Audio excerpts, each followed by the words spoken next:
Do you remember a time when your phone plan actually earned you money back? It sounds like a myth now, but for years, Fido customers were building up what was essentially a personal travel fund just by paying their monthly bill.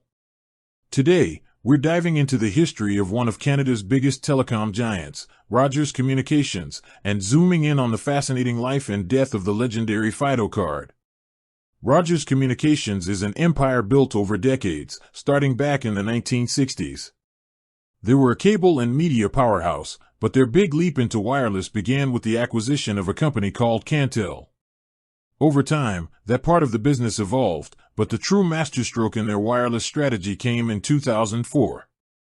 That's the year Rogers purchased Microcell, the parent company of a plucky new brand known for its dog mascot, Fido. This was a massive move.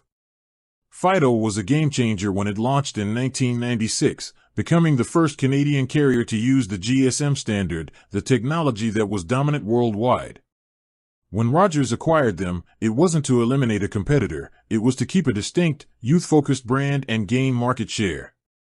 This brings us to the famous Fido card, which was tied to the Fido Dollars rewards program. Now, this wasn't a bank credit card, it was a physical card that stored your earned loyalty points, essentially a way to manage your Fido Dollars balance. What made Fido Dollars so unique was the earning rate. Depending on your plan, you could earn up to 4% of your monthly spending back in Fido Dollars. These dollars could be redeemed for almost anything: new phones, accessories, or, the most popular option, travel vouchers. For many customers, it was like a free savings account built into their phone bill. It was a huge customer loyalty driver, adding a clear, tangible value to staying with Fido. So, why did a program that customers loved and found so valuable eventually get retired? The sunset of the Fido Dollars program, and with it the Fido card, was a slow burn that truly began around 2016. The shift was driven by two major factors in the Canadian telecom landscape. First, the rise of discount flanker brands. Rogers itself launched Chatter, and competitors like TELUS launched Koodo. The entire market began to pivot from complex loyalty programs toward simpler, lower-cost plans. A high-value reward system like Fido Dollars became expensive for the company to maintain in a race to the bottom on price. Second, the desire for simplified, transparent billing.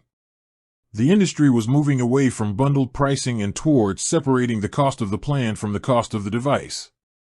The Fido Dollars program, with its complex redemption rules and eligibility for specific devices, was simply too much friction for the new model.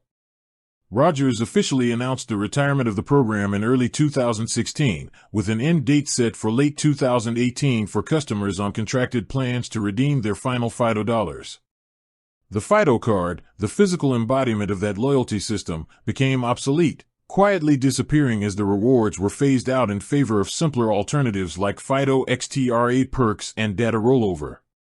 The retirement of the Fido card wasn't just a business decision, it marked the end of an era in Canadian wireless, trading a high-reward, high-loyalty model for today's price-sensitive, streamlined marketplace. With that said, thanks for watching and until next time.